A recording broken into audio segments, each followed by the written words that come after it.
aunque es un diccionario de filosofía, Anaximandro y Anaxímenes, pero para dejar la parte de Anaximandro. Recordemos que estuvo Tales, y ya de Tales pues tiene sus discípulos, que el siguiente sería Anaximandro.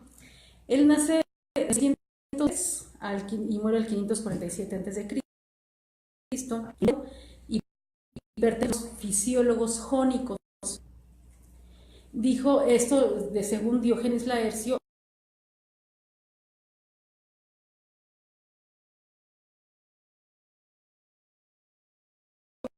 que él mencionaba que era el principio y cada quien decía qué era, ¿no? Recuerden que Tales mencionaba. Entonces, para Anaximandro,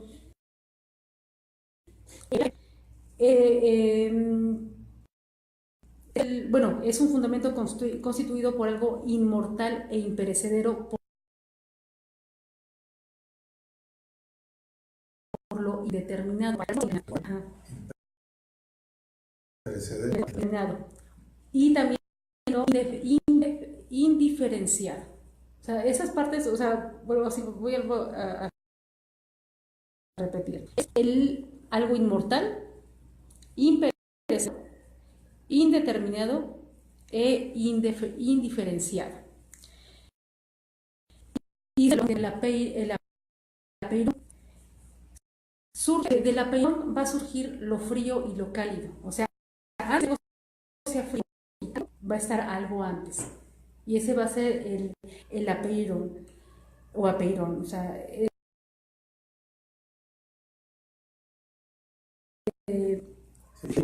que después se me pierde. Antes de continuar, a ver, por eso decía que si ponemos atención en los términos, era lo imperecedero, es decir, es eterno, indiferenciado, todo está unido.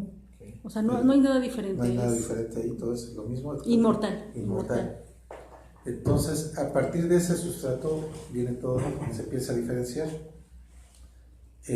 Precisamente por eso dice Anaximandro que el apeirón es algo que está más allá de nuestro entendimiento. Ahora, ahora, por ejemplo, si nosotros lo vemos en la actualidad, pues pareciera que ese apeirón sería un equivalente al Big Bang, ¿no? Porque en el Big Bang está todo contenido, está indiferenciado. Todavía no es nada. Todavía no es nada, es el cúmulo de todo lo que existe. Antes de que exista. Antes de que exista. Entonces, por lo mismo está ahí, es imperecedero, es eterno, ¿no? Entonces, en esa cuestión, si lo queremos ver desde un punto de vista material, sería como el equivalente a esa materia prima, ¿no? que existe ahí. Incluso este concepto de materia prima tiene que ver con eso, la materia primera, de donde sale todo, y que fue después lo que trabajaron en la Edad Media los alquimistas, ¿no? A llegar a esa materia prima. Pero si lo vemos a nivel más metafísico, pues, no algo material, sino algo inmaterial, estaríamos hablando de la sustancia primera de Dios, ¿no? Entonces, con esta idea del apeirón, da esas dos posibilidades, porque realmente la mente humana no puede captar qué era eso, ¿no? O sea, entonces, nada más acabo para que... Sí. Bueno, él dice, la disposición, del apeirón surge lo frío y lo cálido como separaciones de la substancia primordial, y se constituyen lo fluido, la tierra, el aire, los astros. La disposición de los elementos del universo es el espacio que ocupan. En el espacio que ocupan está hecha así de acuerdo con el mayor o menor peso de los elementos componentes. En el centro, la tierra, cubriéndola el agua y recubriéndolo todo el aire y el fuego. Este orden que ha surgido del caos ha nacido en virtud de un principio, de una substancia única más que una substancia que no es determinada sino indeterminada. La indeterminación del principio de Anaximandro, a diferencia de la precisa determinación y transparencia del principio de Tales, que era el agua, puede ser tanto debido a la indiferencia cualitativa que corresponde a las cosas antes de ser formadas individualmente, como al hecho de que lo infinito, es decir, lo indeterminado, recubra lo determinado y sea el orden del mundo. Los mundos nacen y perecen en el seno de este infinito, de este principio y sustancia universal, que hace que lo diverso sea en el fondo lo mismo. El retorno de toda formación al informe no es así, sino el cumplimiento de una justicia contra esa injusticia, que representa el que las cosas pretendan ser subsistentes por sí mismas, pues la justicia es, en última instancia, la igualdad de todo en la sustancia única, la inmersión sin diferencias en el seno de una indeterminada infinitud. Y bueno, hasta ahí, o sea, realmente es muy poquito. Recuerden que no tenemos muchas cosas de ellos, o sea, se pierden porque era una tradición oral. Ahora, aquí, a ver, voy a leer una vez Anaxímenes. Leo Anaxímenes y ahorita les manejo por qué. Bueno, Anaxímenes fue el discípulo de Anaximandro. Él nace en 588 y muere en 524 a.C., obviamente fue de Mileto.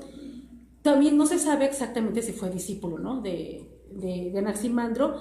Según cuenta Diógenes Laercio, y consideró al decir de Aristóteles, el aire, o sea, Anaxímenes, de acuerdo a lo que decía Aristóteles, pensaba que el aire era el origen de todo.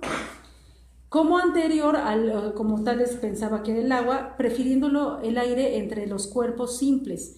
Pero este aire que responde a la pregunta por el principio de las cosas es también como el principio de Anaximandro, algo infinito. Las cosas nacen por sus condensaciones y rarefacciones, esto es, surgen del aire al ser dilatado o comprimido el fuego, el agua, la tierra. El aire recubre todo el orden del universo al modo como lo ilimitado contiene lo limitado, pero este recubrimiento no se efectúa, según Anaxímenes, como lo estático cubre lo dinámico. Por el contrario, el aire es el elemento vivo y dinámico, es como el alma humana, un aliento o un hálito que se opone a la pasividad de la materia y que al mismo tiempo la informa.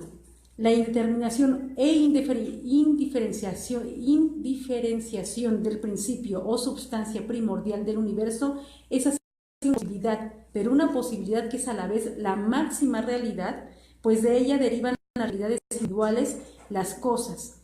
La identidad del aire y del hálito o el espíritu significa así la identidad de todo lo dinámico frente a lo estático, como en el apeiron también hay en el aire el fundamento de igualdad de todas las cosas, de su justicia contra la injusticia de su individuación.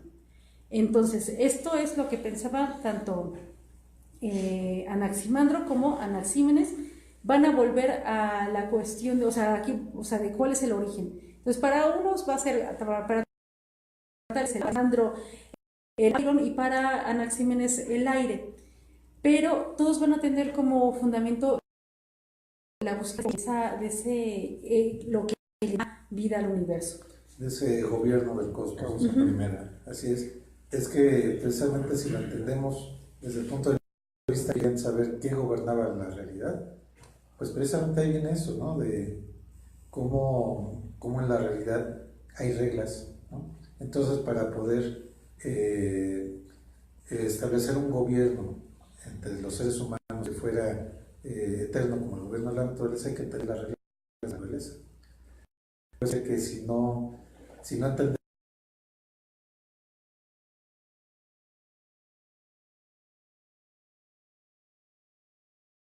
por ejemplo de lo del pensamiento de que por ejemplo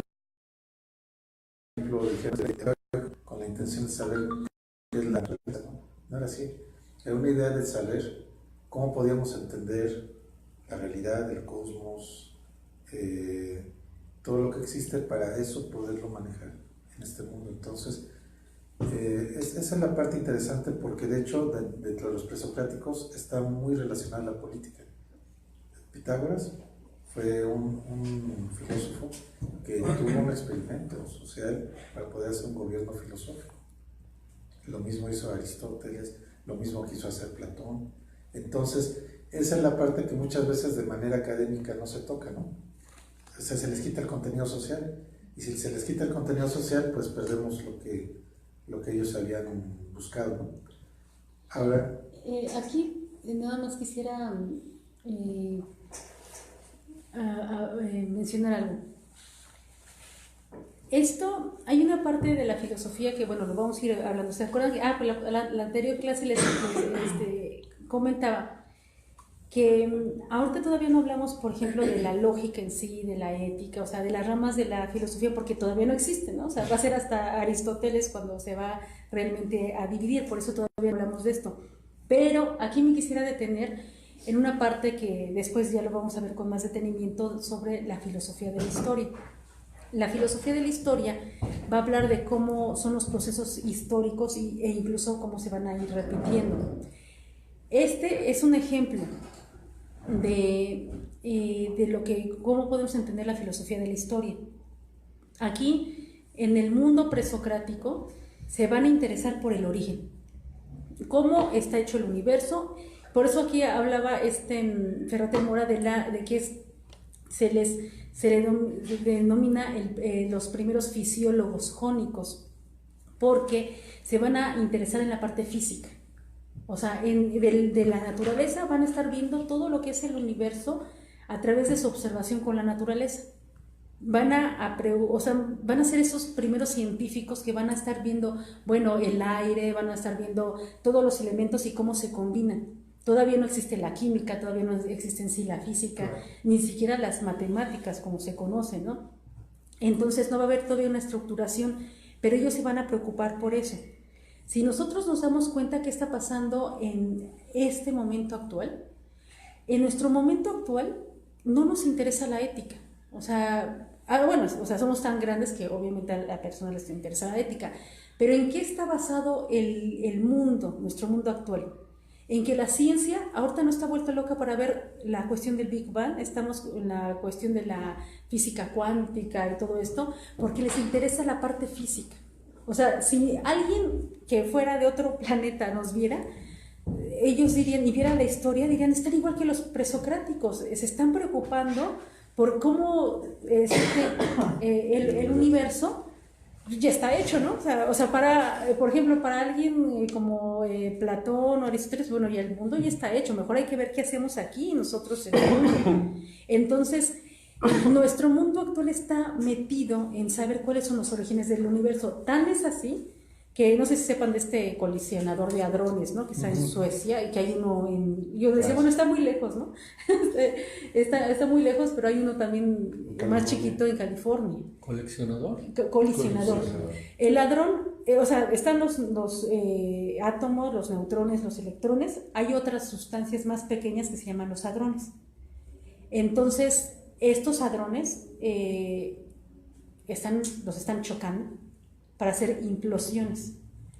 Entonces, lo que quieren hacer es que con estas implosiones se vuelva a hacer el Big Bang. O sea, hacen Big Bang en pequeño.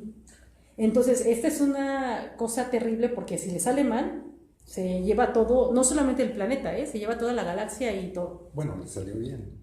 Bueno, pero puede fallar. Hasta ahorita puede fallar. O sea. Bueno, ya yo nada más quería, porque quiero estar seguro, el colisionador es para crear un choque, una explosión o una implosión. No. Lo que pasa es que bueno, es física, se puede decir, es que es una implosión, o sea, es que es horrible porque, o sea, una explosión atómica, pues es así, pum, ¿no? Exacto. Ellos tienen un aro, o sea, como un tubo horrible, que van... Como una dona. Ajá, una dona, sí. Una dona de metal, Ajá. Y entonces van todas las partículas van dando vueltas. Lo que quieren hacer es de que choquen, y en ese choque lo que buscan... tanta energía. Sí, pero hacia adentro, o sea, Explosión. Una implosión, pero que también, es que es raro. Creo que es una explosión. Es que, pero lo que se hace es que si fuera una explosión rompería ahí. O sea, sí, o sea, pegan y después se hace o sea, sí, se pegan, pero después de ese se hace el Big Bang en pequeño. Pero para hacer el Big Bang en pequeño no explotaría, sino se retrae.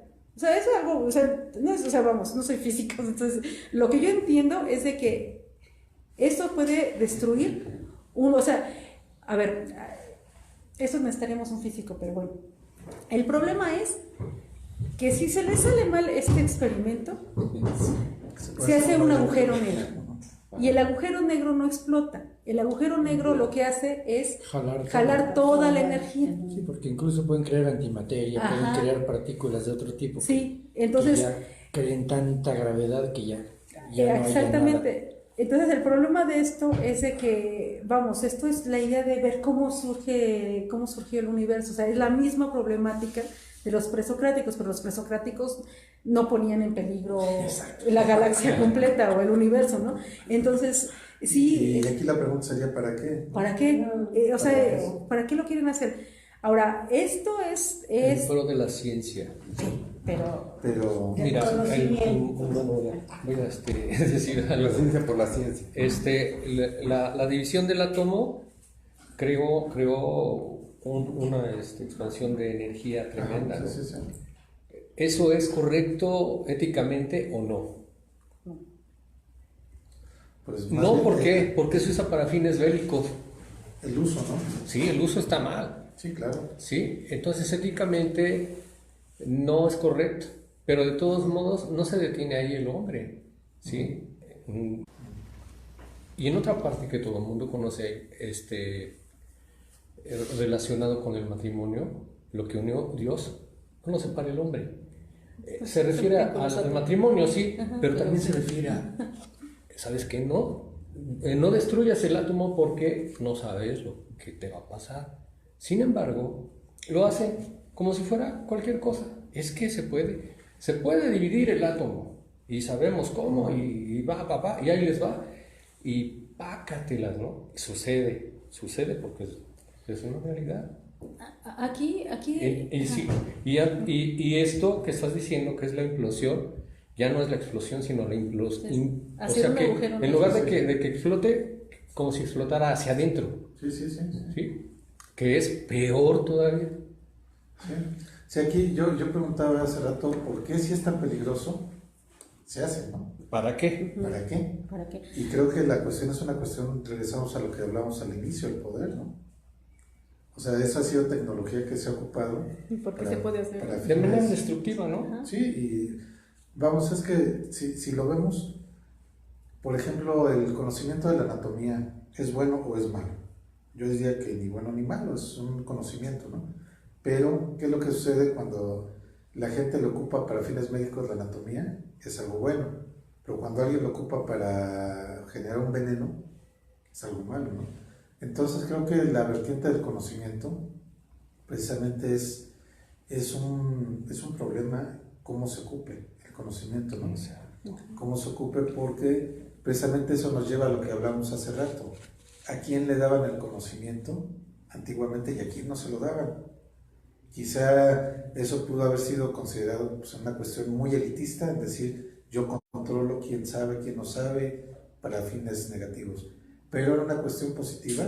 ¿Para qué le vas a dar a un loco la herramienta de cómo matar a alguien, cómo envenenarlos, cómo destruirlos por millones con una bomba atómica? O sea, creo que ese es... Y ahorita ya se está generando. Sí. Y por ejemplo, Corea ya tiene armamento nuclear Así es. y está en contra de Estados Unidos y no sé cuánto. Bueno, es que está ahí- tremendo, o sea, en verdad está Sí. terrible, está preocupante la situación mundial.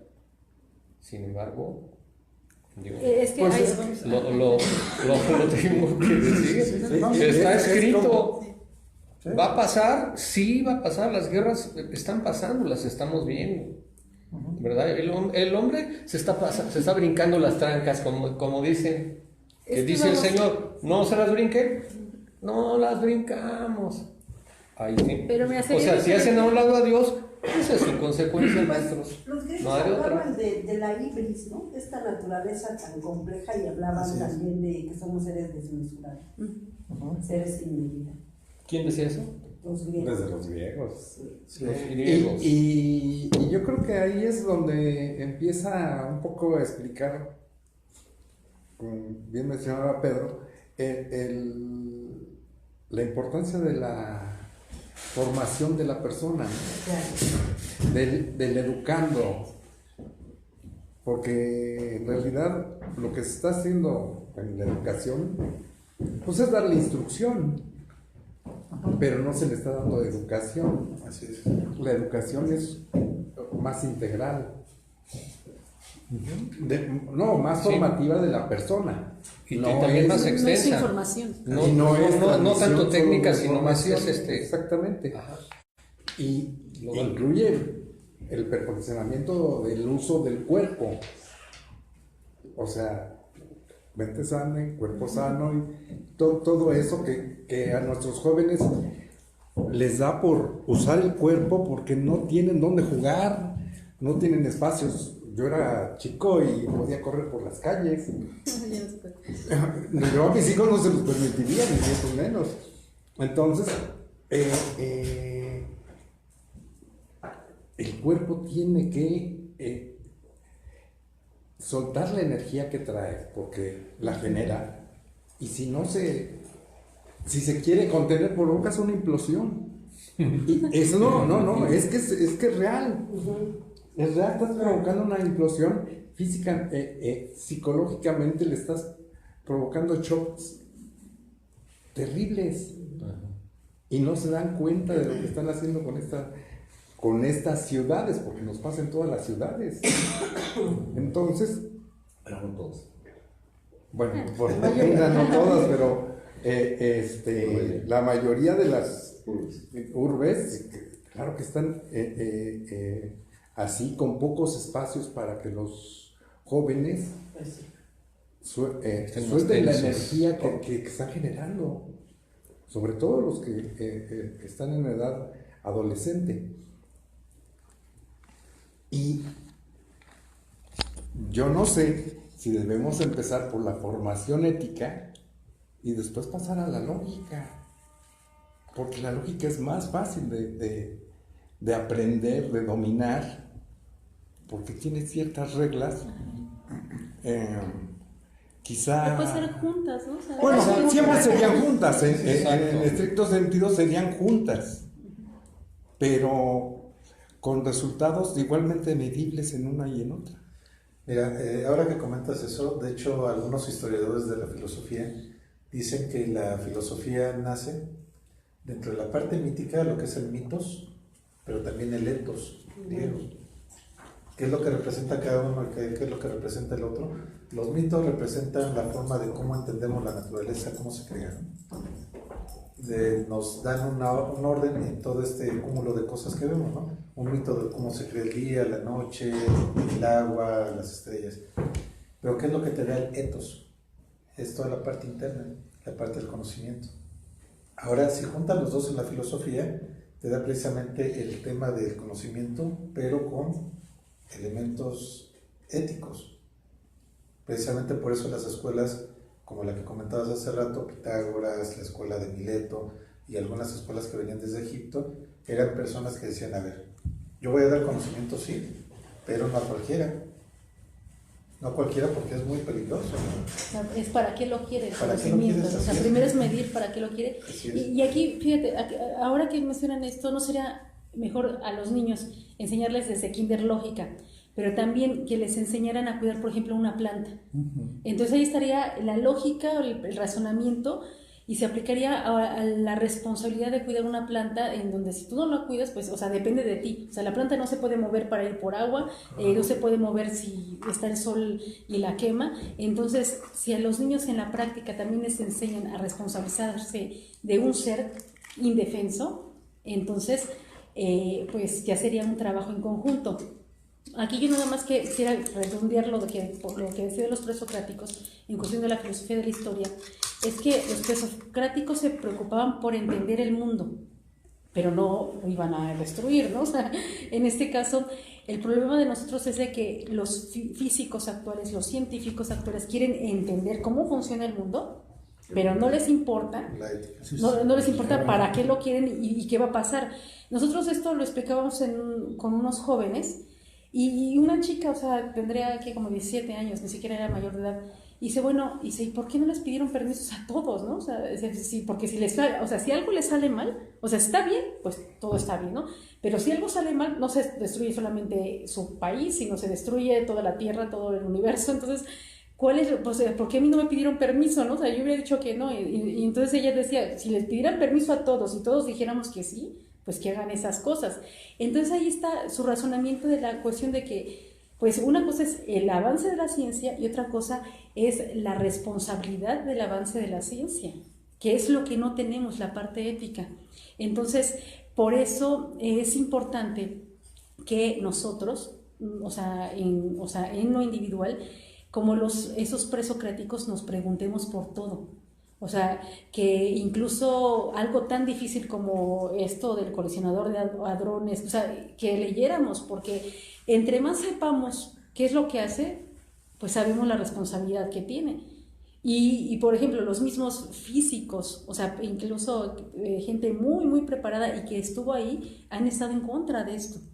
Pero como la mayoría seguimos atados en nuestra caverna, pues no pasa nada. Entonces, ese es el problema, que si todos nosotros supiéramos bases de física, de química, de algo, o sea, de conocimiento en sí, de ciencia, y lo aplicáramos a nuestra vida cotidiana, podríamos decir, oigan, eso que están haciendo es tan mal, ¿no?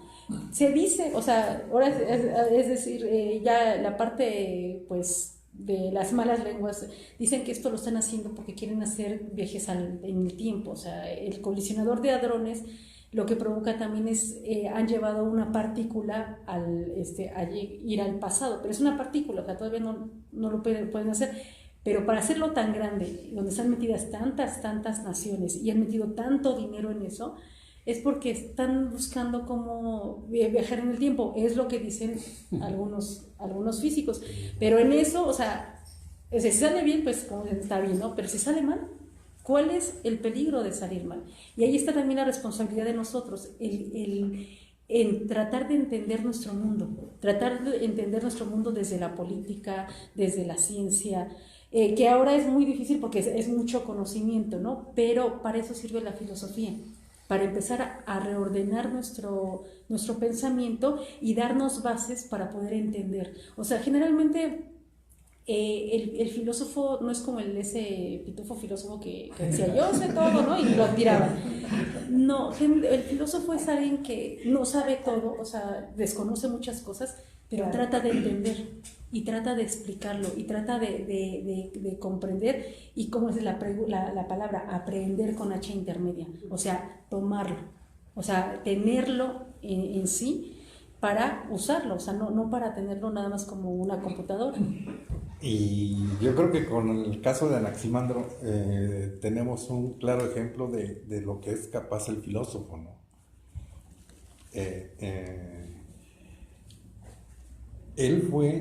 Él logró algo que no se atreve la ciencia actual, que es predecir un terremoto. Hubo un terremoto que destruyó la ciudad de... Sí, por la predicción de... Sí, esa es una... Así, es que eran científicos. Claro, entonces tenía el suficiente... Ahorita no me acuerdo cómo se llama el nombre de la ciudad que destruyó, y que él hizo salir a la población una noche y vino el terremoto y destruyó la ciudad. Y eso lo hacía por lo del movimiento del mar. O sea, recuerden que cuando hay un maremoto, se contrae el mar y después viene. Entonces, él observando el movimiento que no era usual de ese, dijo, algo está pasando. Entonces, o sea, pero es cuestión de lógica, o sea, cuestión de ver la naturaleza. Pues yo voy a platicar una anécdota. Es un poco escéptico en ese tema de que se pueda predecir un terremoto. En la actualidad, y aún más en épocas antiguas, pero una anécdota curiosa y hasta simpática. Estando allá en mi pueblo, en la noche, puros jóvenes, de pronto la luz se va y todo se queda el pueblo totalmente oscuro. Estábamos en la plaza del pueblo, ahí en el kiosco, 30 jóvenes ahí gritando, echando relajo. Y uno de nuestros amigos, que era bastante simpático, muy alegre, dice, yo voy a hacer que la luz regrese en este momento. Entonces hace 1, 2, 3 y ¡pum! Se vende todo. O sea, fue una gran coincidencia. O sea, fue una gran nada que ver porque tuviera poderes mágicos o nada de eso, ¿no? Entonces, bueno, ¿Y tú qué sabes? ¿Perdón? ¿Y tú? Porque lo conozco. Pero a mí, bueno, yo quería comentar, hace rato me quedé un poco con la idea de lo que comentó Pedro La visa, en el la sentido de que algunos filósofos de la antigüedad, Platón, Aristóteles, entendí, habían hecho alguna clase de experimentos sociales, tratando de buscar una sociedad ideal. A mí me gustaría leer sobre el tema. ¿Dónde lo puedo buscar? Platón, o sea, busca biografía de Platón. Él trata de hacer una ciudad, o sea, basada en sus preceptos. Lo hacen en esclavos. O sea, ahí pues busca biografía de Platón. Y también, obviamente tienes que leer La República de Platón. Precisamente, o sea, ahí es donde va a dar las formas de gobierno, ¿no? Porque lo voy a buscar, lo voy a leer. Sí, por eso, pero nada más lo que para leer. Sí, perfecto. Bueno, porque a mí me parece pues, sumamente interesante, pero además importante la cuestión práctica, la aplicación directa de la filosofía, ¿no? Sí. Y en este caso, en el tema de la educación que comentaba hace un rato, porque si no, todo lo que aprendemos, sí, efectivamente, nos lo llevamos cada uno de nosotros, es sumamente valioso para la vida cotidiana, ¿no? Para la vida personal, cotidiana, pero también para la vida de las personas que están en nuestro entorno. Ayuda, sirve, forma, ¿no? Principalmente a los niños y a los jóvenes, lo que nosotros podamos aportarles, ¿no? Sí, pero sí. yo creo que también desde el punto de vista ético y moral tenemos una responsabilidad, y esa responsabilidad es tratar de que esto pueda difundirse, pueda uno tener la posibilidad de que pueda incidir de una manera mucho más grande, masiva de ser posible, ¿no? Y que tenemos que obligadamente insistir en ello. Sí. Pues yo no he escuchado nunca, por ejemplo, que algún político, algún funcionario público haya hecho una propuesta, ¿no? Para transformar la educación pública y poder bajar la enseñanza y el aprendizaje de la filosofía a la escuela pública, desde la primaria. Yo no recuerdo quién lo ha hecho, ¿no? Entonces, bueno, yo en lo personal, a mí me gusta, trato en la medida de lo posible, de que las cosas puedan trascender más allá de lo que a manera individual pueda yo hacer, ¿no? Bueno, eso es lo que quería comentar. Yo creo que tenemos una responsabilidad en ese sentido, Sí. todos. Ajá, sí. Bueno, yo les quiero comentar porque creo que ya nos vamos a ir. Sí. A veces parecieran los panoramas como muy oscuros o muy difíciles o imposibles, ¿no? Si lo vemos así desde la generalidad, pero yo sí creo que cada una de nuestras acciones, cuando son distintas, tienen resultados distintos. Entonces yo creo que cada uno de nosotros, desde su muy pequeña o grande trinchera, puede hacer mucho. Creo mucho también en la participación, en esta idea de la deconstrucción. Y a veces nos toca, decía hace rato el compañero, el filósofo que predijo un temblor. Sí, aquí ya lo tenemos. Ok, bueno, yo creo que a todos los que pasamos por las aulas de filosofía nos ha tocado ser los malos, ¿no? O los que nos quedan callados, o los que dile a él para que lo diga, ¿no? Sí, y entonces, pues yo a veces... Tú díselo. Sí, a lo largo de la vida me he sentido así como que la ciudadana incómoda.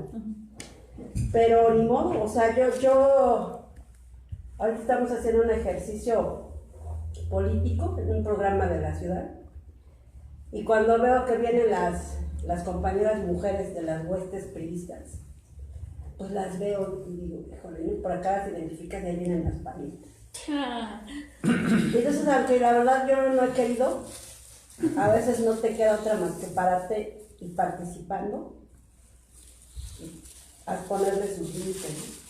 Entonces, ese poder que se nutre o que se prolonga en esta educación que ellos mismos han creado, Los únicos que vamos a transformarla somos nosotros y participamos, ¿no? Y a veces te tienes que parar y a veces ser 1000 veces el malo de la película, pero no puedes renunciar a eso, porque sabes muy bien que no es verdad lo que ellos plantean, ¿no? Entonces, vuelve aquí a reivindicarse la idea de la verdad, la bondad y la justicia de aquellos grandes hombres. Sí, entonces, Siguen las siendo virtudes vigentes, ¿no? platónicas. O sea, finalmente esos valores no los vamos a ver caminando porque no es la idea, pero los que andamos esos valores somos nosotros.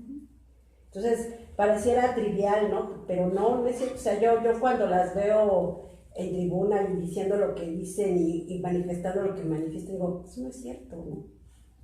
Y tienes que voltear y con flojera, porque sabes que a veces predicas en el desierto.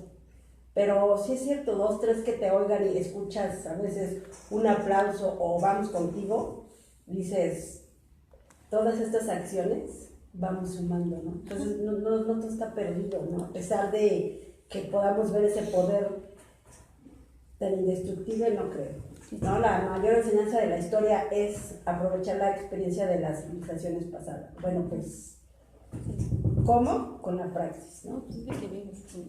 No hay más, pero desde donde puedan empujen, por favor. Sí, pues sí, esa es la labor del filósofo, de Sí. empezar a despertar, ¿no? De conciencias. Nada más voy a dar el dato para que, ya que estamos hablando de Anaximandro, esto lo tomo de www.filosofia.org, o sea, es una página de filosofía.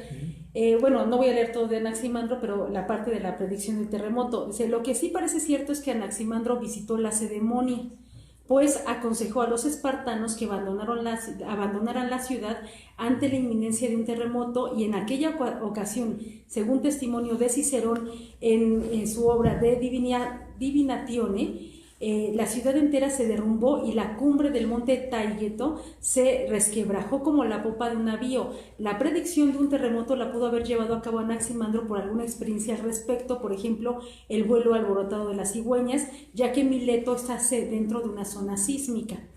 Después dice, el mapamundo, o sea, Diógenes Laercio dice que Anaximandro fue el primero en trazar el perímetro de la tierra y el mar, y construyó también una esfera celeste, es decir, una carta de los cielos. Entonces, vamos, tenía conocimiento, o sea, ¿y esto cómo lo puedes saber? Aquí sí quiero detenerme. Sí hay obviamente todavía los geólogos no pueden predecir los terremotos, pero sí se ha demostrado que los animales, o sea, cuando las placas tectónicas se están pegando, se produce un chillido, o sea, una cosa muy, o sea, que nosotros, una frecuencia muy, muy baja. Entonces se ha demostrado que, por ejemplo, perros, gatos, pájaros, escuchan este chillido, o sea, de las placas, y entonces se empiezan a poner muy nerviosos.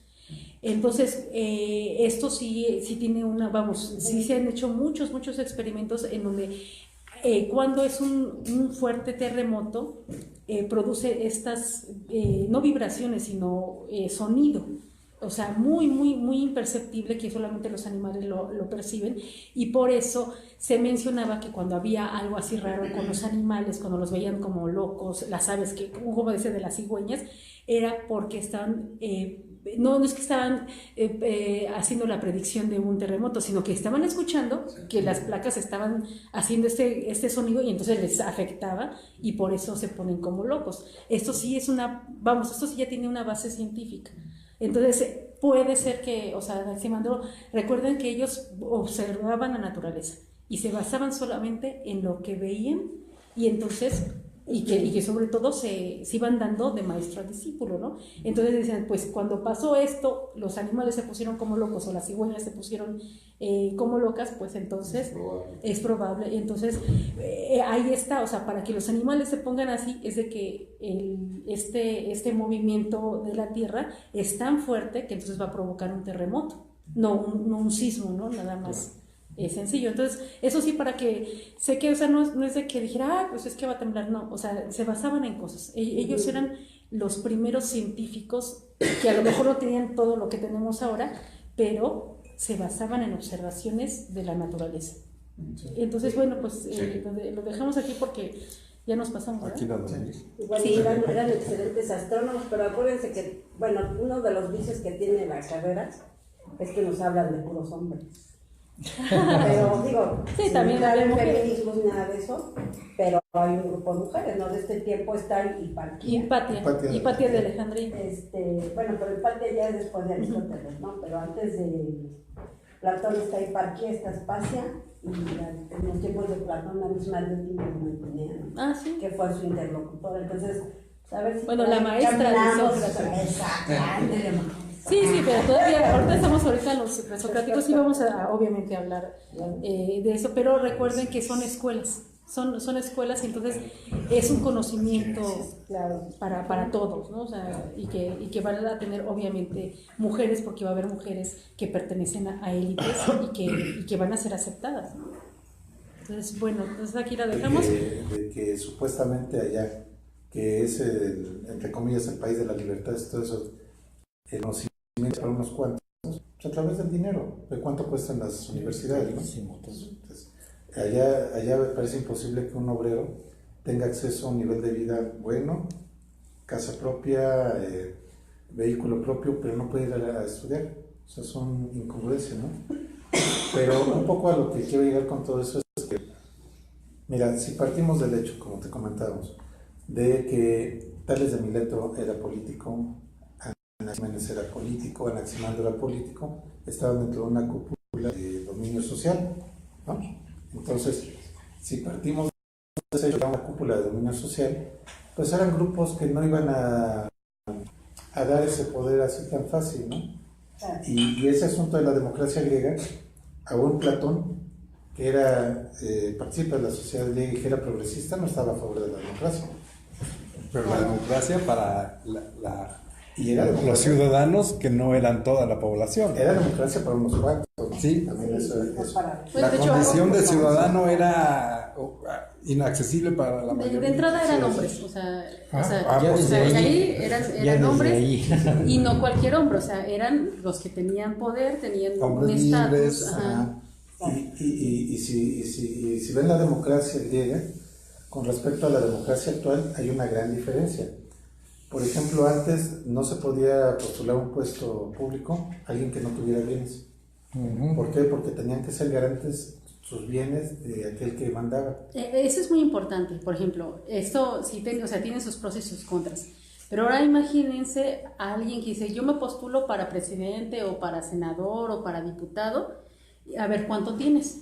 ¿Cuánto tienes? Porque si lo haces mal, nos vamos a cobrar con tus cosas. Patrimonio. Ajá. Así es. Si esto lo hicieran ahora, o sea, sería otra cosa, ¿eh? O sea, porque si cometes un error, tus bienes son la garantía de que lo vas a hacer bien.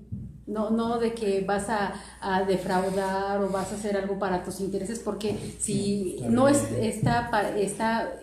no se ve que es para el bien común, pues ahí tienes, por eso tienes que tener bastantes bienes para ser tú el garante de que si lo haces mal, nos cobramos con tus propios bienes, así que no es de que lo haces, quiero tomar la política para estar arriba de los demás para una... O hacer negocios. Sí, para hacer negocios o para su propia Simplemente decir, beneficio. uy, no se pudo. Bueno, Ajá, sí, ajá, Y a exactamente. pesar de eso, ¿no? Platón no estaba. Claro. Y a pesar de eso, ¿no? Que tenía. Y aún así, ¿no? Y Platón era aristócrata, o sea, era gente de dinero. Sí. Entonces, por eso les decía, viendo las pequeñas diferencias entre la democracia ateniense y la democracia actual, pues es lógico que algunas escuelas han sido elitistas, pero como les comentaba, yo creo que el aspecto pitagórico viene más bien de la forma de cómo le enseñaron a él en Egipto, ¿no? De hecho, los 7 sabios de Atenas iban a Egipto, ¿no? Solón relataba muchos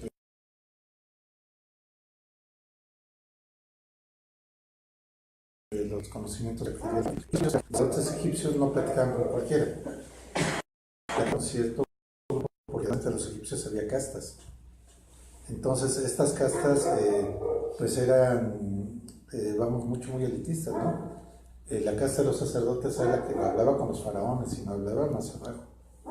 Entonces, todo este conocimiento milenario que tenían ellos, pues sí, era conocimiento algunas veces muy enriquecedor, pero solamente por un puñado. De hecho, por ejemplo, si ven mucho de lo que cuenta Platón en la República, los libros de la República, que sobre todo habla de una política y de un estado ideal, mucho de eso comenta que se lo platicaron en Egipto. Por ejemplo, el mito de la caverna dice que se lo relataron en Egipto, el mito de los hombres de metal era de Egipto y también de los fenicios. Entonces, vamos, si nosotros vemos los libros egipcios, mucho de eso no viene, ¿no? Mucho de eso está reservado. Entonces, no es que los egipcios fueran gente que no procuró tener su... Aquí, ante todo, creo que sí había una cuestión moral, ¿no? Una cuestión moral de los individuos, porque vamos a suponer, ¿qué sucede si ya nos vamos mucho tiempo, mucho más adelante, con un filósofo que es muy conocido pero muy poco leído, Maquiavelo? Mucha gente cita a Maquiavelo pero realmente no lo ha leído, ¿no? Y lo cita con cosas que nunca dijo. Sí, como eso del amigo de mi enemigo, ¿no? O sea, eso jamás lo dijo, ¿no? Pero vamos, la cuestión es que ¿qué fue lo que hizo? Este manual se difundió después para varios gobernantes, pero ¿qué es lo que le decían? Si tú haces esto y esto, puedes tener una gestión exitosa. Si tú reproduces estos errores del pasado que cometieron, por ejemplo, Escipión el Africano y algunos personajes de la política griega, vas a tener problemas porque, por ejemplo, a Escipión lo derrocaron por ser muy amigo, ¿no?, con las tropas militares. Lo mismo decía de... No digas eso, porque ahorita vas a... como pecado. No, sí, de hecho, pues ahí dice... No, sí, claro. Y es un librito tan chiquito que realmente Sí. se lo recomendamos que lo lean porque... Pero digamos que en esa cuestión se rompió la tradición de enseñanza maestro-discípulo, porque ya es un libro abierto a todos, el libro del Príncipe de Maquiavelo. Antes, por ejemplo, ¿qué fue lo que pasó con Alejandro Magno y Aristóteles? Él lo instruyó, pero de manera directa.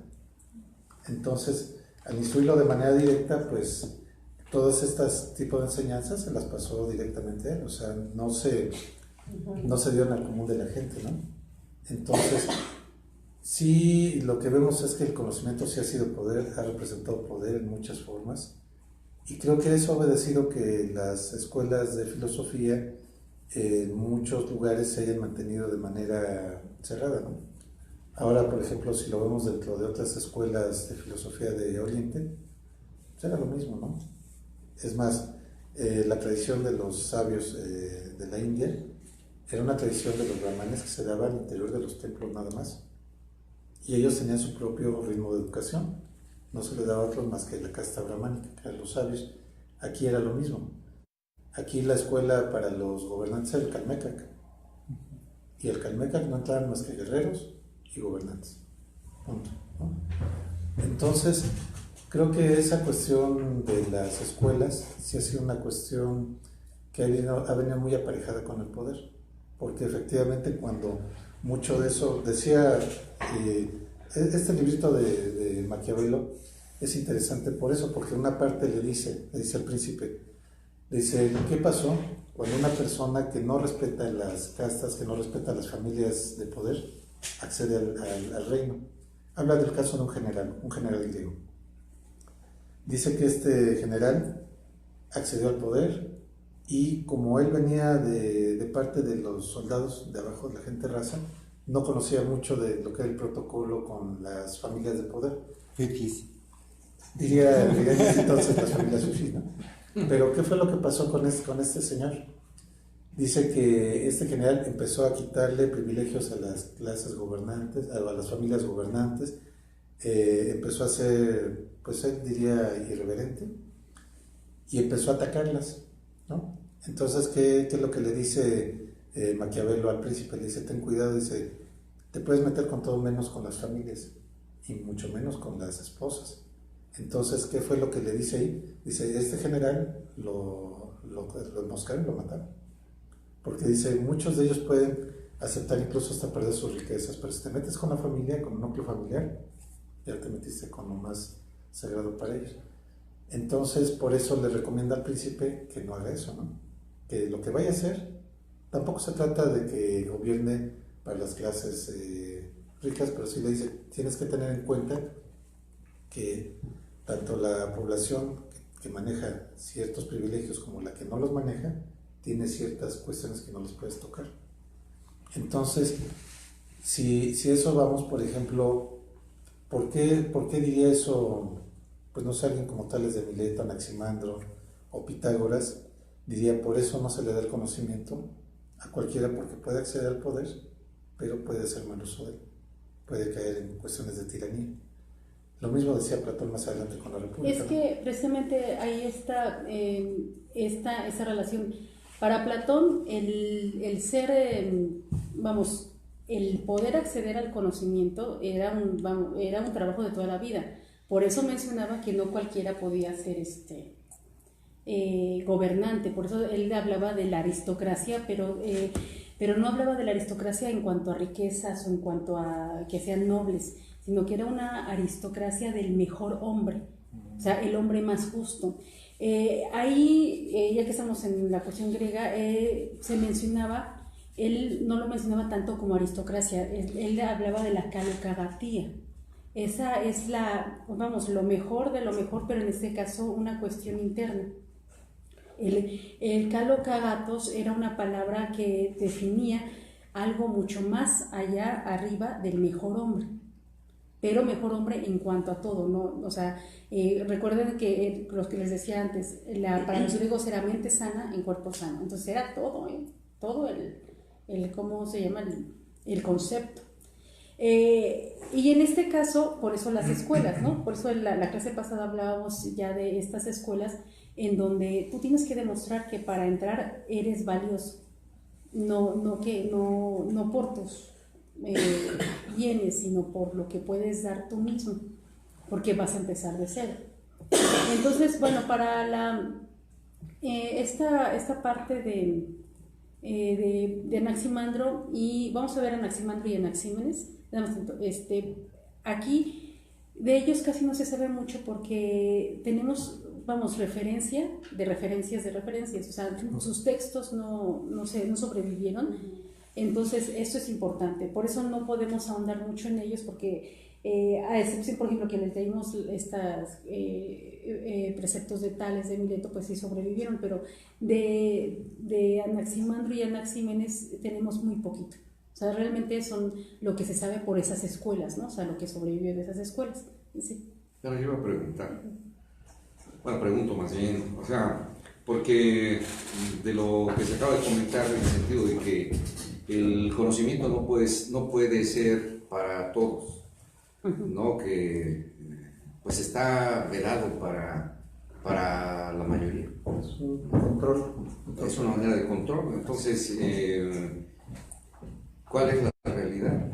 O sea, más bien el conocimiento es una forma de control y se escuda con lo que comentaste en el sentido de que es solo para los mejores hombres, porque el que no sea un hombre adecuado para obtener ese conocimiento puede ejercer mal, hacer mal uso del conocimiento.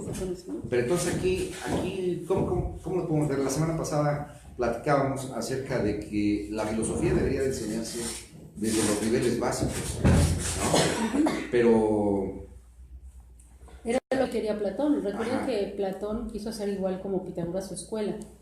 Obviamente son los intereses políticos. Pero mi pregunta va entonces encaminada justamente a eso, o sea, ¿qué sería lo certero? ¿Qué sería lo correcto? Que la educación, todo el conocimiento sea vertido para cualquier persona o tenga que buscarse, como se ha hecho prácticamente toda la historia de la humanidad, exclusivo para cierto grupo de poder. Mira, yo te preguntaría a la vez para que veas que tenemos la respuesta a cada uno. Hace algunas clases planteamos el tema de lo que es la cuestión de cómo asegurarnos que lo que conocemos ahora no se pierda con nosotros. O sea, vamos, mucho de lo que hemos avanzado en cuestión de medicina, salud, religión, todo lo que nos hace ser cultura, ¿cómo aseguraríamos que no se pierda? Por ejemplo. Difundiendo. ¿Y cómo lo difundimos? La escuela, la educación. Así es. Por eso, si se dan cuenta, gran parte de la obra de Platón versaba en la educación. ¿La República qué es? La República, que es el Estado perfecto para Platón, le dedica muchas hojas a la educación. Entonces creo que de alguna manera... De hecho, la República se llama la República o de lo justo. O sea, están analizando cuál es la justicia, cuál es la mejor forma para poder impartir esa justicia a todo el pueblo.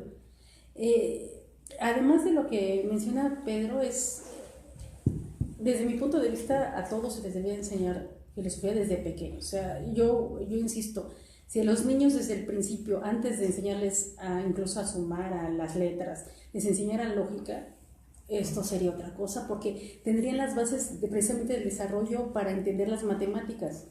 O sea, yo por ejemplo, pues sí, lamentablemente pues experimentaba con mis alumnos, ¿no? Pero, por ejemplo, yo les ponía problemas de lógica y les comentaba, bueno, o sea, háganlo en su casa y díganle a sus hermanitos que os enséñenles, ¿no? Y un chico vi que, o sea, de repente cambió completamente, o sea, de que los hacía mal a los empezó a hacer bien. Y yo le dije, tú estás sacándolos de un libro, o sea, pero no podía ser un libro porque no eran iguales al libro, o sea, yo les cambiaba cosas. Entonces dicen, no, me está ayudando mi hermanita.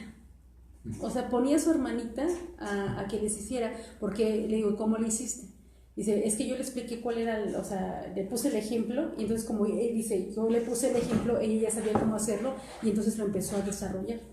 Y yo también lo veía, por ejemplo, con mi hijo. A mi hijo le ponía cosas así y o sea, cuando uno es chico, o sea, lo aprende naturalmente porque es la lógica. Generalmente, más bien nos quitan la lógica. O sea, el pensamiento lógico nos lo quitan cuando vamos creciendo. Pero entonces, eso es, imaginémonos niños aprendiendo lógica antes de matemáticas, para que aprendan cómo deben de razonar para entender cualquier cosa, no solamente las matemáticas. Sí, pueden abstraer mucho más rápido y a discernir.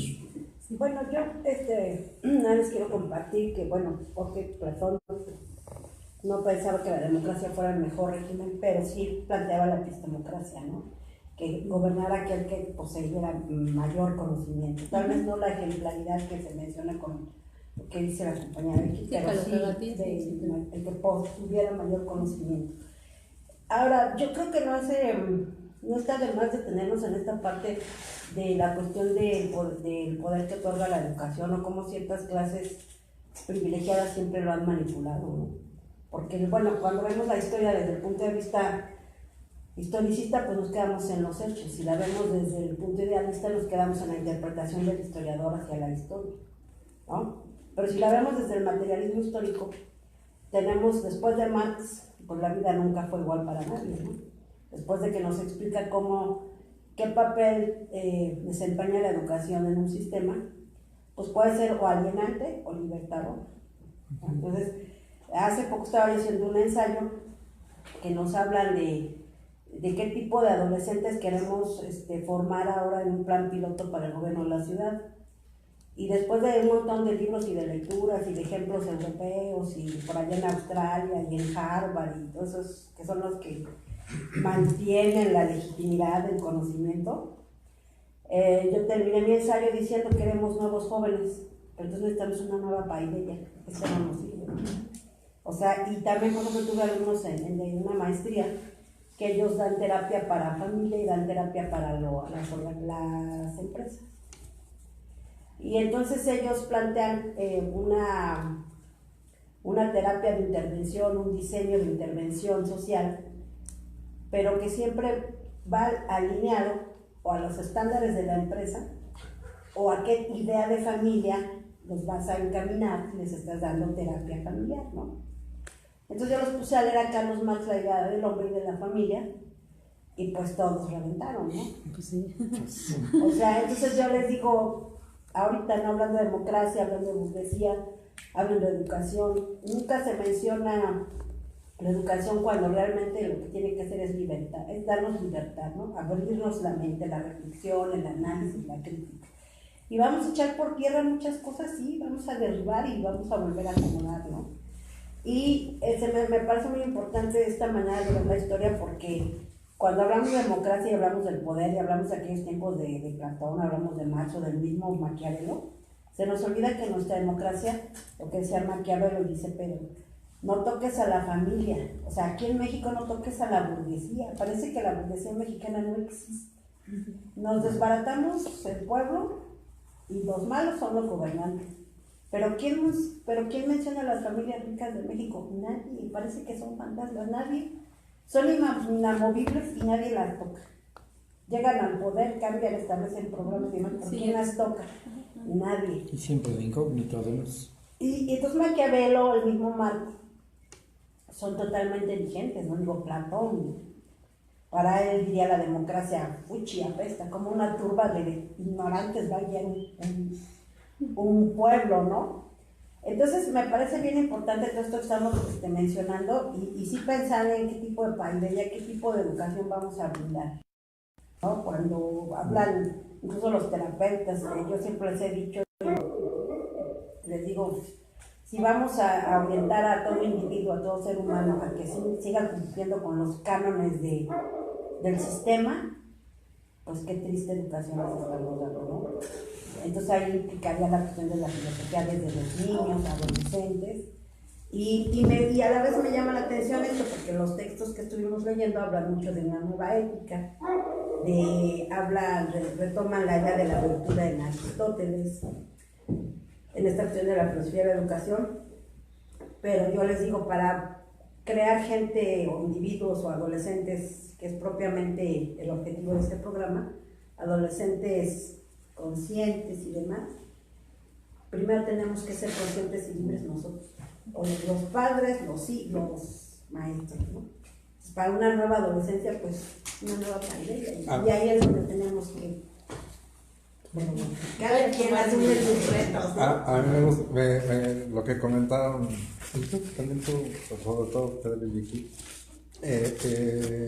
me remita a el libro de Hermenéutica del sujeto de Foucault, que empieza explicando cómo cuando se acerca a Platón, alguien que quiere dedicarse a ser gobernante, pues primero le dice, bueno, ¿y tú cómo te comportas?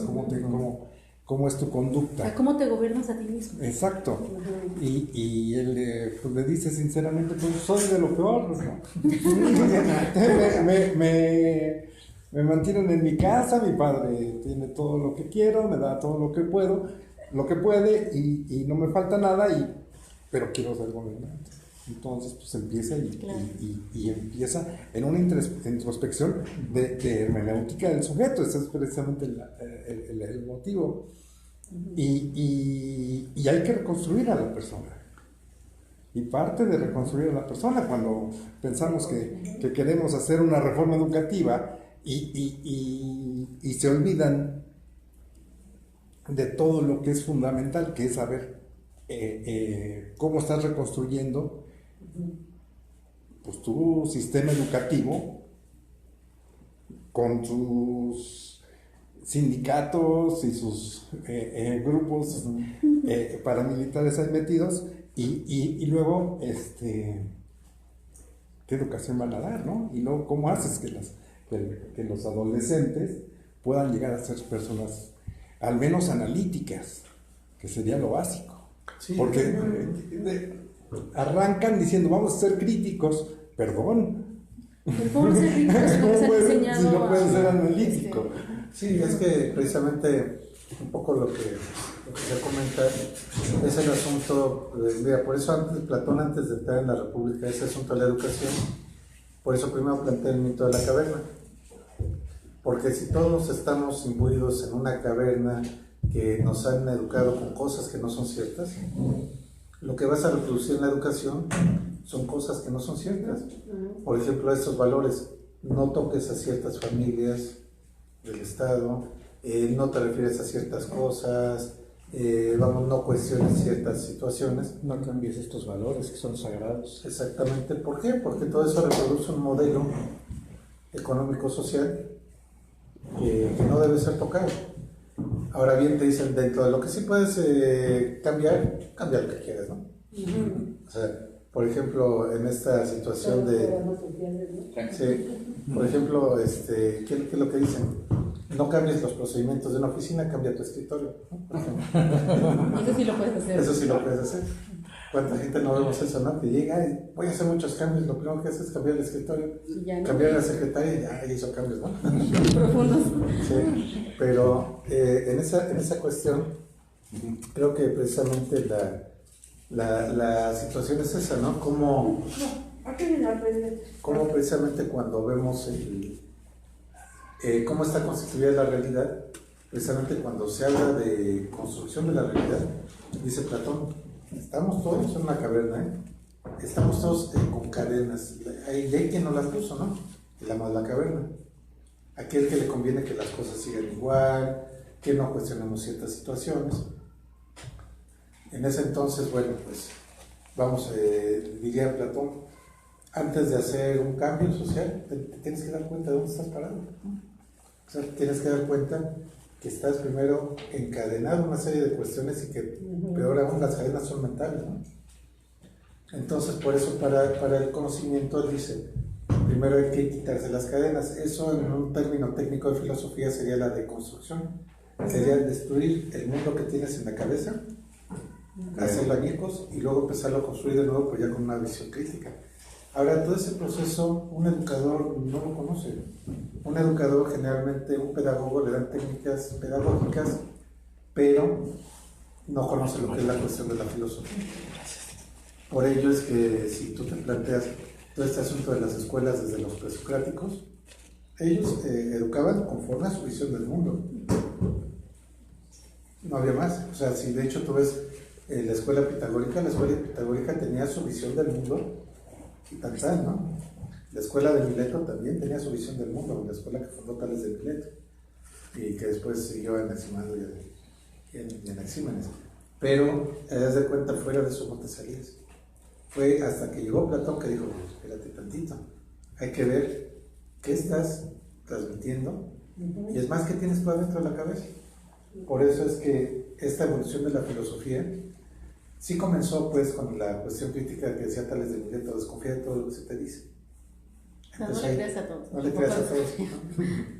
No le creas a todos, pero esta cuestión se fue perfeccionando al punto de decir, pues sí, vivimos en una caverna donde se nos dicen muchas cosas que no son necesariamente ciertas, ¿no? Así que comentar. Yo quisiera comentar ya en uno de los ámbitos prácticos los temas, por ejemplo, de los programas sociales, tanto el gobierno federal como el gobierno de la ciudad, que normalmente pues, han servido solamente para las estadísticas, para los números, para la fotografía, ¿no?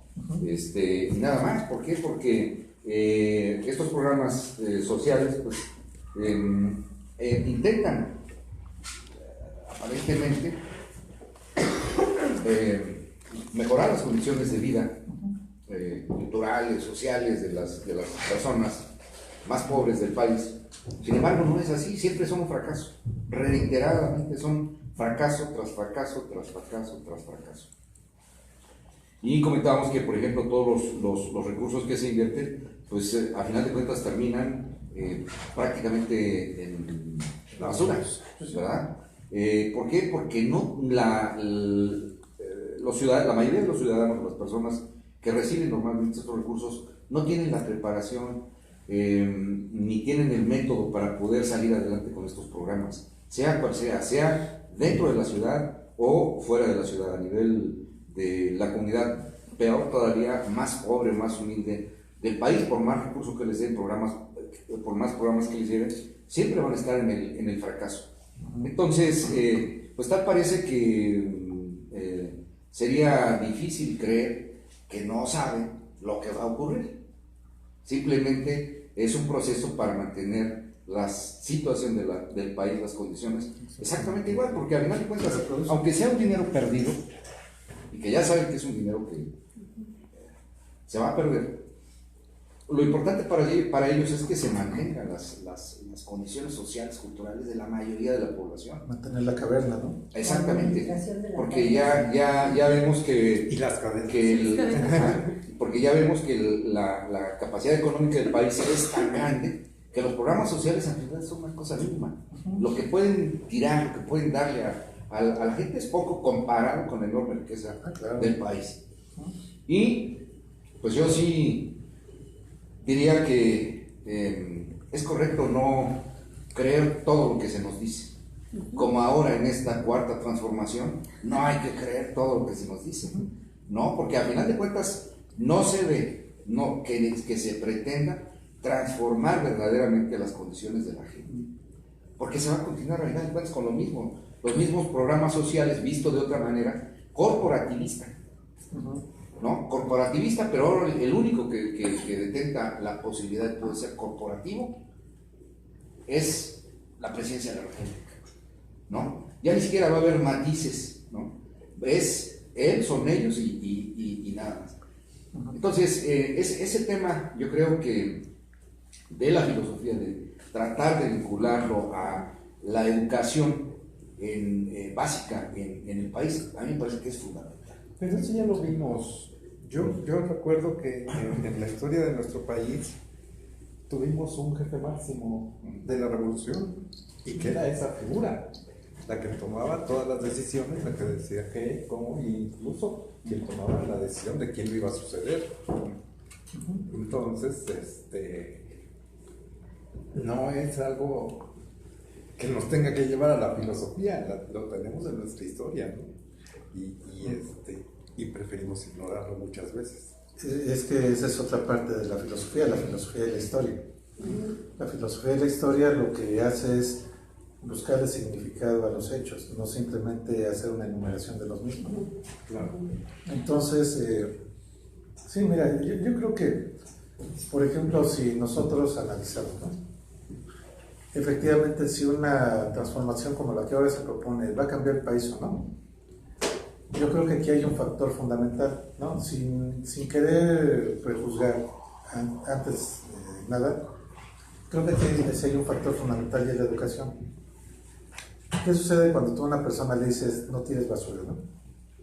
Si ve al policía que lo está checando, no la tira. Pero si se ve al policía, él la tira, ¿no? ¿Por qué? Porque es una cuestión de valores internos, es algo que se aprende, ¿no?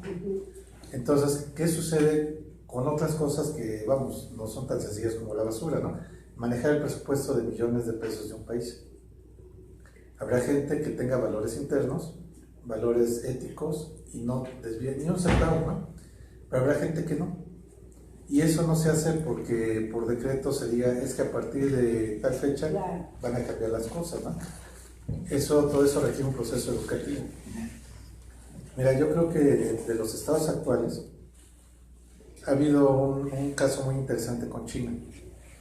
China, que fue un país socialista cuando estaba Mao Zedong. No sé, bueno, todos los que hayan leído toda esa parte de la literatura marxista y maoísta, hay un texto que se llama Contra el estilo de Cristian en el partido, que era muy interesante. Pero ahí, sobre todo, lo que se dio cuenta Mao es que en el propio partido, que era la cúpula, ¿no?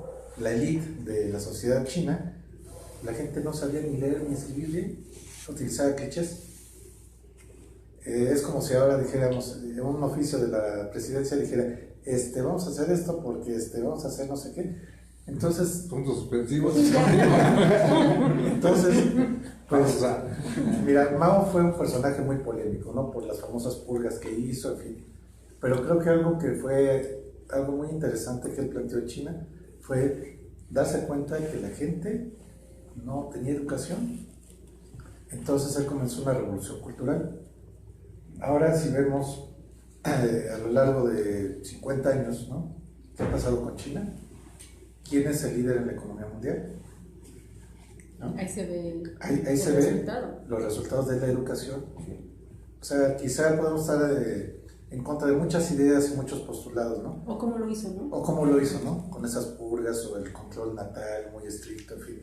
Muchas cosas que son muy... Una revolución cultural. Sí, pero creo que el acierto, que ni siquiera fue invento de Mao, fue una cuestión que planteaba Platón desde la República, la cuestión de la educación, es algo que funciona. ¿Por qué? Porque si empezamos a educar a las generaciones que vienen con una idea distinta, ¿no? Les empezamos a decir, ya no seas corrupto, vamos a preocuparnos por el bien común, pero desde pequeñitos, ¿no? Es un cambio que no se va a dar en un sexenio, obviamente, Claro. ¿no? O sea, 6 años es muy poco para educar a un niño. Necesitaría haber un proyecto continuado cuando menos de 15 o 20 años. Cuando menos. ¿no? Cuando menos, ¿no? Entonces creo que en ese aspecto los gobiernos, mientras más duran, es un arma de dos filos, porque puede tener la continuidad para un buen proyecto educativo o puede ser algo terrible, ¿no? Porque nos saquean y se van con el último centavo, ¿no? Pero, visto esto desde el punto de vista de las escuelas filosóficas por eso no eran democráticas, ¿no? O sea, por eso es que en cierto aspecto no era que se hicieran votaciones a ver quién iba a ser el maestro, ¿no? Después de que se murió Sí, Platón, ¿no? o tales, ¿no? O tales, ¿no? O sea, tenía que ser un proceso continuado y aquel que siguiera debía de asegurar que se continuara con el proyecto. Por eso es que de alguna manera pues Platón no estaba muy de acuerdo con esta democracia, porque él decía, bueno, ¿qué va a pasar si entre toda la gente que está en mi escuela se queda alguien que no tenga pues la convicción de seguir lo que estaba haciendo? Ahí está lo de Aristóteles, por eso Aristóteles hizo su escuela. Pasó con Aristóteles, ¿no? Entonces, creo que esas cosas que nosotros, bueno, podemos tener en cuestión, podemos cuestionar mucho si es válido o no el control del conocimiento. Creo que en algunas cosas, si se maneja de una manera elitista y se maneja de una manera, pues para controlar a la sociedad, claro que es una cuestión completamente nociva, ¿no? Por eso les decía que la película del Nombre de la Rosa, ahí se ve el aspecto negativo, ¿no? Alguien que tenía todo el control de la biblioteca, no la dejaba que nadie se accediera a ella y hasta era capaz de matar antes de que se revelara un libro, ¿no? Digamos, era una cuestión ficticia, ¿no? Pero, vamos, si lo vemos por otro lado, la cuestión de decir, vamos a asegurarnos de hacer una revolución educativa, con todo lo que implica, con toda esta parte que decía Platón, pues hasta el primero que se tiene que quitar todas las cadenas es el educador. Claro. Y para quitárselas tiene que ser filósofo, porque si no, no se va a dar cuenta de todas las marañas que trae en la cabeza, ¿no? Aquí a lo mejor puede ser, ya no salimos mucho del tema, pero tiene que ver con lo que el proceso que se va dando en estas escuelas de filosofía. O sea, se salieron varias ideas, ¿no? Esa preocupación de cómo se cambia, ¿no? la educación y cómo un gobierno puede llevar estos cambios. Desde mi punto de vista, habría que o sea, tendría que empezar desde el gobierno. O sea, como están las cosas, estamos globalizados. Estamos dentro de un sistema económico muy, muy fuerte, en donde todos estamos enlazados. Entonces, pues veamos lo que está pasando. O sea, uno cae y entonces se arrastra a todos los demás. Aquí el problema desde mi punto de vista es que habría que tener una deconstrucción, pero de gobiernos. O sea, ya no se puede sostener el sistema económico actual, por eso están quebrando todos, bueno, todos, ¿no? Todos. Pero, y yo creo que aquí tendría que, los gobernantes tampoco van a entregar el poder, o sea, las cúpulas de poder tampoco van a entregar el poder. Entonces tendría que haber una deconstrucción de esas clases gobernantes para que entiendan que ya no se puede sostener ahí. Siguen con una tradición de milenios en donde quiere tener sojuzgado al pueblo ignorante, pero con tantas personas que somos a nivel mundial, ya no se puede tener a las personas ignorantes, porque por eso nos estamos llevando entre los pies a la naturaleza y a los animales. O sea, estamos destruyendo el planeta, porque si no le enseñamos lógica a las personas desde pequeños, no van a entender que si tiras un plástico, ese va a ir al océano y se lo van a comer las tortugas, las ballenas, lo que sea, y después nosotros vamos a estar comiendo pescado que se alimentó a base de plástico. Entonces, o sea, ese proceso lógico tan, pues, que puede ser tan fácil de entender, no hay lógica en la gente. Entonces, ese es el problema, que en las cúpulas de poder no han entendido que tienen que ya cambiar el sistema para gobernar a las personas. Ahora, Obviamente no creo que vayan a decir vamos a deconstruir nuestra forma, porque les ha funcionado y los que tienen el poder, ahí siguen las generaciones con el poder. En este caso, tendríamos que empezar como una labor de hormiga en la educación. Yo creo que un sistema, o sea, que se puede implantar un sistema educativo va a ser muy difícil porque hay muchos intereses. Nosotros hace muchos años, cuando estábamos en Puebla, hicimos un curso precisamente para, creo que ya se los comentamos o no. Es que, como le he dicho ya, nosotros, no me lo dice cambiar, hicimos un curso para niños, bueno, jóvenes, adolescentes, problema, de una escuela, se llamaba, bueno, es la Prepa 2 de Octubre, en Puebla, es para gente de muy escasos recursos, y entonces era difícil pues dar clases ahí, pues nos dieron a 100 niños, bueno, 100 jóvenes, problemas, pero problemas, ¿no? O sea, donde ya habían acuchillado a alguien, problemas de drogas, o sea, ya eran cuestión de que ya no te podemos aceptar, ya no, o sea, era la última, o sea, opción. Les dimos un curso precisamente de ética y, bueno, filosofía para jóvenes, ¿no? No era, o sea, no era ética, obviamente enfocado en la parte de ética. Entonces, el problema aquí son 100, ustedes a ver si los pueden cambiar, si no ya se van. O sea, ya no los podemos tener aquí, porque son muy, muy problemáticos. Entonces, imagínense 100 jóvenes en la plena adolescencia, pero además, o sea, con muchos problemas de violencia, ¿no? Y de drogas. Entonces, aquí la cuestión es que hicimos eso, la deconstrucción del pensamiento. Empezamos precisamente con el mito de la caverna. O sea, la primera clase que hicimos fue precisamente ponerles videos. Estaba ahí de moda Marilyn Manson, ¿no? Sí, era Marilyn Manson el que estaba de moda. Entonces les pusimos, eso sí, la prepa nos dio el auditorio, o sea, las clases las dábamos los sábados. O sea, ellos tenían que ir a sus clases normales más el sábado. Entonces eran varias horas, o sea, era como un horario normal, o sea, entraban temprano y salían ya después como a las 2 de la tarde. Entonces, la primera clase que les dimos fue ponerles videos de Marilyn Manson y los sentamos en filas de 10, como eran 100, entonces para tener mejor control de 10 en 10. ¿No? Entonces, lo que hicimos, obviamente nos apoyaban otros chicos de la escuela donde nosotros estábamos. Entonces, o sea, lo primero que hicimos fue sentarnos, les fuimos a poner un video. Ellos estaban felices, ¿no? Porque les estaban poniendo el video de Marilyn Manson. Y dicen, bueno, van a ver varios videos de Marilyn Manson, acomódense, disfruten, ¿no? Entonces, lo que ellos pensaron fue, estos nada más van a decir que nos están dando el curso y nada más vamos a estar... Vienen a cobrar. Ajá, sí. Y van a entretener un rato. Así es. Entonces... ya cada quien, o sea, uno de nuestros ayudantes estaba encargado de esos 10 alumnos.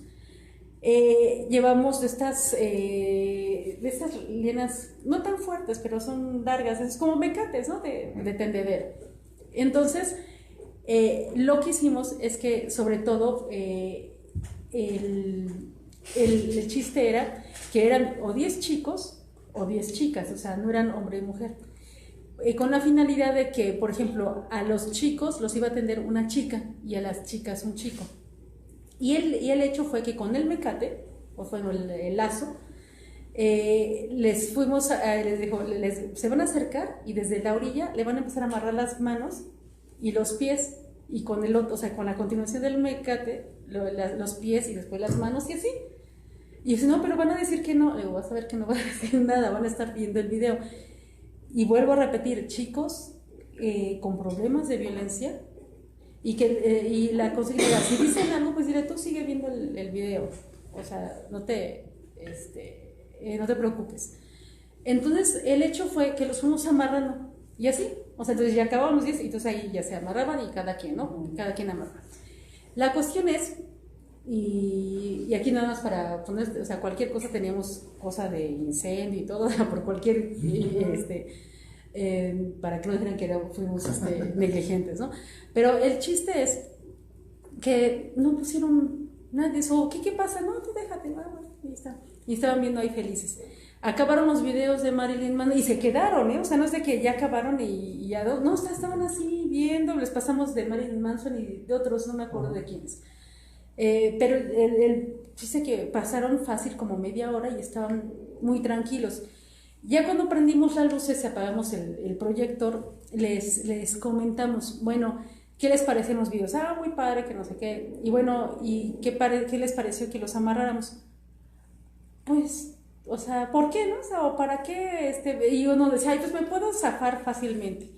Bueno, pues trata de zafarte, ¿no? Y entonces, sí les costaba porque como estaban amarrados todos, y entonces empezaron a moverse y todos, y les digo, a ver, ¿qué hubiera pasado si yo hubiera sido, o sea, ustedes no me conocen a mí? O sea, si yo hubiera sido una loca maniática que en ese momento ya los amarré, y o les disparo, o los encierro y los incendio, y ustedes viendo a Marilyn Manson. No, pero pues me hubiera dado cuenta, o sea, ya saben, o sea, por eso decía que, o sea, enfatizo en que eran chicos con problemas de violencia, rompo las cosas y me salgo y todo, o sea, estaban ya ahí. Les digo, pero el hecho fue que los amarramos y no dijeron nada. Entonces ahí empezamos a hablar precisamente, les contamos, obviamente ya se desamarraron, y entonces les contamos el mito de la caverna. Digo, así nos tienen. Te ponen videos, te ponen pornografía, te ponen drogas y nos mantienen así. Y ustedes no hicieron nada absolutamente. Ustedes que son los violentos de la escuela, ustedes que son los rebeldes, ustedes que son los que nadie los domina, nos llevamos, o sea, ni 5 minutos en que ustedes se embobaran con los videos e hiciéramos con ustedes lo que quisiéramos. Entonces, eso fue el primer golpe de deconstrucción. O sea, ustedes no son malos, ustedes no son los rebeldes, porque si fueran rebeldes, claro que, o sea, alguien rebelde no se deja amarrar. O sea, ¿dónde está su violencia? ¿Dónde está su fuerza? ¿Dónde está ese ímpetu?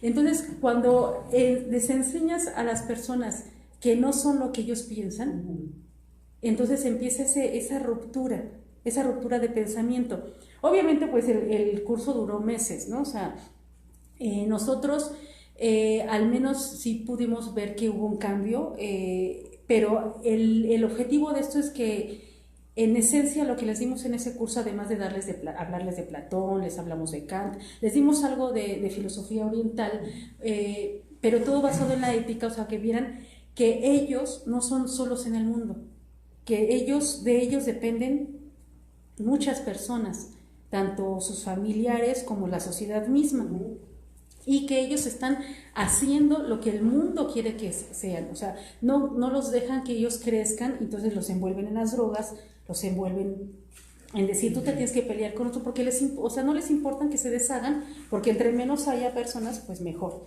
Entonces, todo el curso duró varios meses, y al final fuimos a una expedición. Entonces, el chiste era que iba a ser así lo más lejos posible de la civilización, y les dijimos, ustedes van a ser responsables de traer su comida y su ropa, va a ser frío, nadie les va a dar comida ni nada si no traen, entonces van a tener que responsabilizarse de ustedes. Y entonces, obviamente no faltaba el que no fue, o sea, no llevó absolutamente nada, y no faltó la chica que no, que llevaba una maletota que no sé, digo, ¿a dónde vas a ir? O sea, ¿dónde piensas? Nada más son 2 días, ¿no? O sea, sábado y domingo. Entonces, el hecho es de que ahí es donde se dieron cuenta que tenían que trabajar en conjunto. Entonces, la chica le dijo al chico que no había llevado nada que si le cargaba su mochila y le ayudaba, le iba a dar comida. Y también cobijas, y porque llevaba de todo, ¿no? Entonces, la cuestión es esa. Y después, para esto, obviamente nosotros ya sabíamos dónde era el lugar, pero se oían coyotes y estaban aullando, entonces se pusieron, o sea, a ver, o sea, aquí donde realmente si son tan feroces, entonces, el hecho es de que nosotros nos acostamos, bueno, yo no sé, en el sleeping y ya, o sea, no, pero que los coyotes nos van a comer. A ver, ustedes tienen problemas de agresividad, o sea, no creo que un coyote vaya a poder más que ustedes, ¿no? Entonces ustedes organícense. Ya porque era lo último, ya les enseñamos cómo se organizan, cómo las civilizaciones se han organizado, ¿qué necesitan? Pues vigilantes, ¿no? Entonces, la noche es larga, van a ser 2 noches, entonces van a saber quién va a estar de guardia, pues ustedes vean. Y entonces, o sea, los pobres chicos no durmieron porque escuchaban algo y ¡ah, ya se acercaba el coyote! Y entonces iban corriendo todos en bola. O sea, era más su imaginación que lo que realmente, yo creo que era un perro. Bueno, pero aquí nada más, también la zona donde fuimos a acampar, no sé si ustedes se enteraron alguna vez de que en la zona de Canoa, en un lugar ahí de Puebla, mataron unos estudiantes. Era muy cerca de Canoa. Entonces estaban los chavos de que no, ya me dijeron que ahí matan jóvenes. Eso ya había pasado hace mucho tiempo. Sí, entonces unos andaban con la paranoia de los coyotes, otros pensaban que iban a venir los de Canoa y que nos iban a linchar. Entonces, Parte 2. esa fue la prueba de fuego, enfrentarse a la naturaleza. Obviamente también el río, había un río y estaba helado, ¿no? Entonces, al principio se aventaron algo y estaba helado, entonces salieron corriendo. Entonces, era que se dieran cuenta que como ser humano, o sea, uno solo, o sea, no sirve, o sea, ante la naturaleza no funciona, pero si son el conjunto, realmente son fuertes y se sienten seguros. Entonces, ahí fue cuando hicieron pues, se dieron cuenta, ¿no? Porque los dividimos en equipos, como eran 100, o sea, eran 10 equipos de 10, entonces cada quien iba a hacer su equipo. Entonces ella iba a responder por su equipo, no solamente, o sea, nosotros íbamos a dar una calificación de comportamiento, sobre todo, en el curso, pero iba a incluir su horario de clases. O sea, lo que hiciera el equipo. ¿Se acuerdan lo de Harry Potter? Ahora sí que nosotros lo hicimos 10 años antes, o sea, de que los dividían por escuelas y que lo que hiciera bien o mal les daba puntos. Eso nosotros los manejamos ahí mucho antes de que existiera Harry Potter, ¿no? Entonces, el hecho es de que los maestros fueron viendo que había un cambio. Porque ya ellos eran el grupo, o sea, cada quien le puso su nombre a su grupo, se hizo su bandera, su escudo. Entonces, ellos ya se cuidaban y entonces ya sabían que lo que hiciera uno mal le afectaba, entonces ya dependían. Pero el hecho a lo que voy es que es difícil que una institución como la SEP o sea, cualquier institución lo pueda hacer grande, lo pueda replicar. Eso más bien depende de nosotros, o sea, depende de cada uno de nosotros. Y de educar. El poder no lo va a hacer, no le conviene. Entonces no lo va a dejar institucional. Entonces depende de nosotros. Sí, y otra cosa que es importante para las escuelas es que el trabajo de transformación es artesanal.